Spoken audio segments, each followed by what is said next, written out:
কৃষক কৃষি তার উন্নয়ন সব নিয়ে আমাদের এই আয়োজন। বাংলার কৃষি, বাংলার কৃষি, বাংলার কৃষি। ফলবে ফসল ভরবে গোলা আরো বেশি বেশি। বাংলার কৃষি, বাংলার কৃষি, বাংলার কৃষি, বাংলার কৃষি, বাংলার কৃষি। কৃষি তথ্য, প্রযুক্তি, পরামর্শ এবং মাঠ ফসলের করণীয় সম্পর্কে জানাতেই আমাদের এই বাংলার কৃষি। প্রিয় কৃষক ভাইরা, বাংলাদেশ টেলিভিশনের নিয়মিত কৃষি বিষয়ক অনুষ্ঠান বাংলার কৃষি দেখার জন্য আমি আব্দুল শহীদ মিঠু আপনাদের আমন্ত্রণ এবং শুভেচ্ছা জানাচ্ছি। আমাদের আজকের বিষয় রেল লাইনের অনাবাদি পতিত জমিতে মাচায় সবজি চাষ।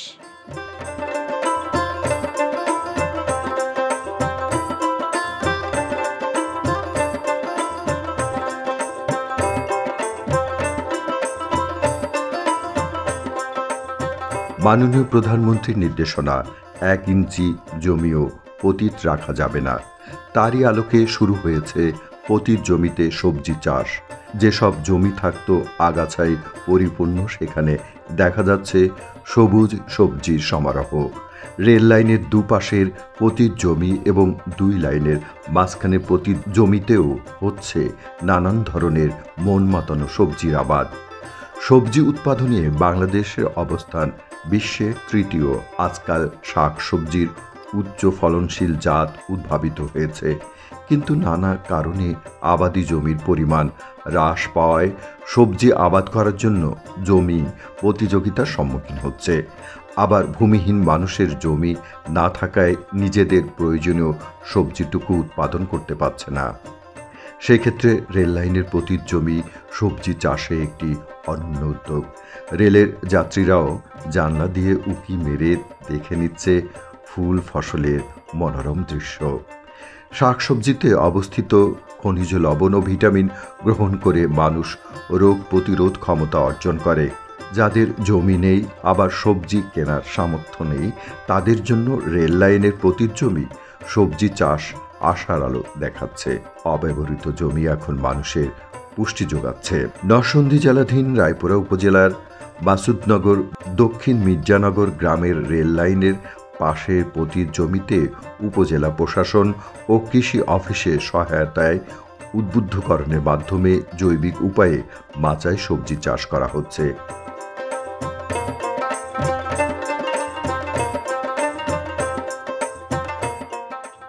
সারা বাংলাদেশে, আমাদের দেশে অনেক জমি রেল লাইনের পাশে এবং মধ্যখানে পড়ে আছে, যেগুলা এতদিন অনাবাদি পতিত জমি হিসেবেই আমরা দেখেছি। কিন্তু আমাদের কৃষি বিভাগের এবং সরকারের উদ্যোগে এই রেল লাইনগুলো পতিত জমিগুলো চাষের আওতায় আনা হয়েছে।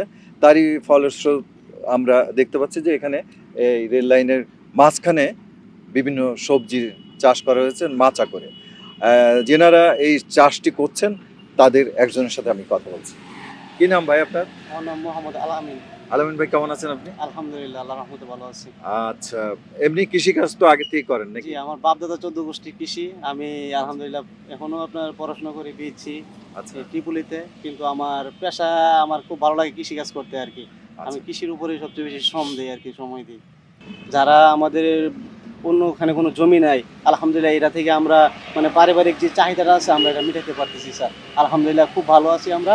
এই যে প্রতিদিন আপনার নিয়ে খাইতেছি, এতে করে পাড়া প্রতিবেশী যারা আছে তাদেরকেও দিতেছি, তাদের সাথে আমাদের আন্তরিকতা মানে আরও বৃদ্ধি পাচ্ছে আর কি বাগানের প্রকল্পে, কারণ এটা তো প্রতিদিন হয়। আলহামদুলিল্লাহ ধুন্দল, তারপর আরও বিভিন্ন যে সবজিগুলি আছে এটি আপনার 2-1 দিন পরই হচ্ছে আর কি। আলহামদুলিল্লাহ আমাদের বাজার থেকে কিনা লাগে না, কারণ কৃষি ডিপার্টমেন্টকে আমরা ধন্যবাদ জানাই যে তারা, যারা আমরা ভূমিহীন আছি এবং যারা মানে অন্য কোথাও জমি নাই, তারা করতে চাচ্ছে কিন্তু করতে পারতেছে না, আলহামদুলিল্লাহ এই বাগানটা পেয়ে তারা খুবই খুশি।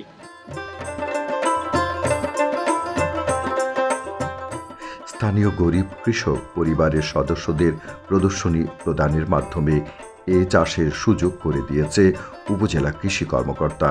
এখানে এক একজন কৃষক 10 ফিট বাই 10 ফিট জমিতে মাচা করে বিভিন্ন ধরনের সবজি চাষ করছেন, যার ফলে 2 রেল লাইনের মধ্যবর্তী ও পাশের অনাবাদী পতির জমির উত্তম ব্যবহার হচ্ছে।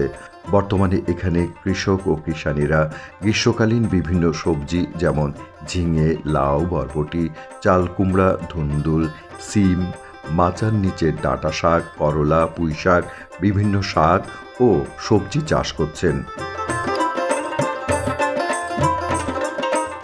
আমরা প্রথম ওই ফাঁকার সাইডে অনেক গাছ বন ছিল, ওইটা পাথর সাইড উঠাইয়া তারপর ওই চারা বপন করলাম, মাছা বানলাম, মাছা বান্ধা মানে গাছ উঠাইলাম মাছার উপরে। তারপর এটা তো এতদিন পরেই ছিল। হ্যাঁ, এতদিন পরে ছিল, কিন্তু এখন আমরা নতুন করে এখানে চাষবাদ করলাম। কতদিন হলো এটা শুরু করছিলেন? এটা করছি প্রায় 2-3 মাস। 3 মাস। সবজি খাইতে পারছেন নিজে? হ্যাঁ, প্রতিদিনই আমরা এখান থেকে নিয়ে সবজি প্রতিদিনই রান্না করি খাই। আমরা বাজার থেকে মানে কিনতে হয় না, আমরা এটা দিয়ে আমরা অনেক লাভবান। রায়পুরা উপজেলার মোট 100 জন কৃষককে এই সুযোগ করে দিয়েছে উপজেলা কৃষি অফিস। রেল লাইনে যেসব জায়গায় মানুষের পারাপার কম, সেসব জায়গায় এই চাষের আওতায় আনা হয়েছে।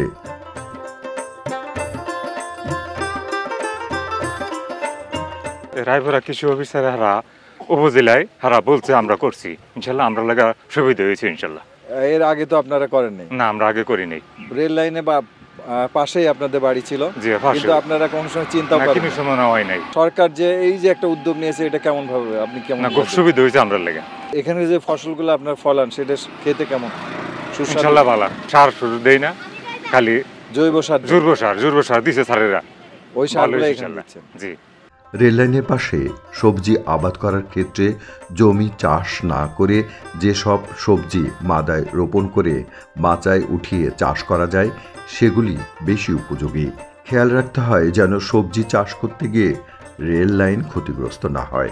সেজন্য কৃষি কর্মকর্তাদের পরামর্শ মোতাবেক সবজি নির্বাচন করে প্রতি জমিতে সবজির চাষ করা দরকার। তাতে কোনো কিছুর ক্ষতি না করে বাড়তি ফসল উৎপাদন করা সম্ভব হবে। সবার মুখে ফুটবে হাসি। ভূমিহীন কৃষক ভাইয়েরা রেল লাইনের প্রতি জমিতে নিরাপদ পদ্ধতিতে শাক সবজি চাষ করে লাভবান হচ্ছেন। কৃষি সম্প্রসারণ অধিদপ্তর কর্তৃক রায়পুরা নরসিংদীর উপজেলা কৃষি অফিসার কৃষিবিদ জনাব মোহাম্মদ মুস্তাফিজুর রহমান স্যারের নির্দেশনা অনুযায়ী আর কৃষকদের উদ্বুদ্ধকরণের মাধ্যমে আমরা রেল লাইনের পাশে যে পতিত জমি ছিল এটাকে চাষাবাদের আওতায় আনার চেষ্টা করেছি এবং ওনাদেরকে উদ্বুদ্ধ করেছি যেন 1 ইঞ্চি জমিও যেন খালি না রেখে এটা আবাদের আওতায় আনা হয়। সেজন্য আমরা আমাদের কৃষি অফিস কর্তৃক কিছু অনুদান ওনাদেরকে দিয়েছি এবং বিভিন্ন পরামর্শ দিয়ে আমি ওনাদেরকে সাহায্য করে থাকি। আমাদের কৃষি অফিসাররাও সাহায্য করে থাকে। কুমড়া জাতীয় ফসল রয়েছে কিছু, চাল কুমড়া রয়েছে, তারপর কাঁকরোলের জমি আছে কিছু, আর হচ্ছে আপনার ঝিঙা, চিচিঙ্গা এরকম জাতীয়, বরবটি এরকম জাতীয় মাচায় যেগুলো চাষ করা হয়, আর নিচে আপনার ঢেঁড়সের কিছু চারা লাগিয়েছে ওনারা। এভাবেই আর কি ওনারা চাষাবাদের আওতায় এগুলোকে আনছে। এই জমিগুলো আগে একেবারেই অনাবাদি ছিল, যেটা মানে চাষাবাদ যে করবে কৃষক এটার কোনো পরিকল্পনা ওনাদের ছিল না। আমাদের উদ্যোগ অনুযায়ী ওনারা এই কাজগুলো সামনে আগাতে সাহায্য করছে। অফিস আদালতের প্রতি জমি সবগুলোই সবজি চাষের আওতায় আনার সুযোগ রয়েছে। অনেকে এসব জমিতে সবজি চাষ করে লাভবান হচ্ছেন, তবে সেজন্য পরিকল্পনা মাফিক সকল প্রতি জমি ব্যবহার করে দেশের অর্থনীতিকে চাঙ্গা করার জন্য সবারই সচেষ্ট হওয়া আবশ্যক। তাতেই নিহিত আছে দেশের মঙ্গল। রায়পুরা উপজেলার যেখানে অবস্থান করছে এটাই ঢাকা চট্টগ্রাম রেল লাইন। আমাদের এই উপজেলা ঠিক মধ্য দিয়ে চলে গেছে এই রেল লাইন, এবং আপনি জেনে অবাক হবেন যে আমাদের এই উপজেলায় 6টি রেল স্টেশন রয়েছে। তো এই বিষয়গুলো নিয়ে আমাদের জেলা প্রশাসক মহোদয় এবং উপপরিচালক মহোদয় আমরা সকলে বসে যখন সিদ্ধান্ত নিই যে আসলে কীভাবে অনাবাদী জায়গাগুলোকে, পতিত জায়গাগুলোকে আবাদের আওতায় আনা যায়, তারই ধারাবাহিকতায় আমরা আমাদের রেল লাইনের পাশের যে অনাবাদী পতিত জমিগুলো রয়েছে সেগুলো আবাদের আওতার আনার চেষ্টা করি। এবং তারই ধারাবাহিকতায় আমরা মুজিব শতবর্ষ উপলক্ষে রেল লাইনের পাশের অনাবাদী জায়গায় 100টি মাচায় সবজি চাষ এর উদ্যোগ গ্রহণ করি। রেল লাইনের পাশের জায়গাগুলো পাথুরে জায়গা, এর মাঝে আমার মাঠ পর্যায়ে যে উপসহকারী কৃষি অফিসাররা রয়েছেন তারা অনেক কষ্ট করেছেন। এখানকার কৃষক ভাইদেরকে উদ্বুদ্ধ করার মাধ্যমে পাথুরে জায়গায় বর্তমানে 100টি মাচায় বর্তমানে সবজি চাষাবাদ হচ্ছে এবং আপনারা দেখতে পাচ্ছেন যে প্রত্যেকটি মাচা বর্তমানে সবজিতে পরিপূর্ণ। তো আমরা তাদেরকে কারিগরি সহায়তা দেওয়ার চেষ্টা করেছি, কিছু ইনপুট দেওয়ার চেষ্টা করেছি। আশা করি ধীরে ধীরে একজনের দেখা দেখি অন্যরাও এভাবে মাচা করবে এবং সমস্ত রেললাইনের পাশের সমস্ত অনাবাদী জায়গা আবাদের আওতায় আসবে। অনাবাদী পতিত জমিতে সবজি চাষের ব্যাপারে মানুষের সচেতনতা বৃদ্ধি পাচ্ছে। সেজন্য এখন রেল লাইনের পতিত জমিতে সবজি চাষ শুরু হয়েছে। এতে মানুষের পুষ্টি চাহিদা পূরণ হচ্ছে।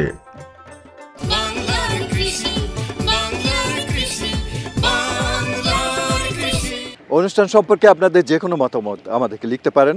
লিখবার ঠিকানা প্রযোজক বাংলার কৃষি, কক্ষ নম্বর 3016, বাংলাদেশ টেলিভিশন ভবন, রামপুরা, ঢাকা 1219। ইমেল বাংলার কৃষি 1314@gmail.com। Facebook Bangladesh television. ইচ্ছে করলে অনুষ্ঠানটি ইউটিউবে দেখতে পারেন। এইভাবেই অনাবাদী পতিত জমিগুলো বিভিন্ন ফসলে ভরে উঠবে, এটাই আমাদের প্রত্যাশা। কৃষক ভাইরা, আজ এই পর্যন্তই। আপনারা সবাই ভালো থাকুন, সুস্থ থাকুন, এই কামনায় শেষ করছি আজকের বাংলার কৃষি। আল্লাহ হাফিজ। কৃষক কৃষি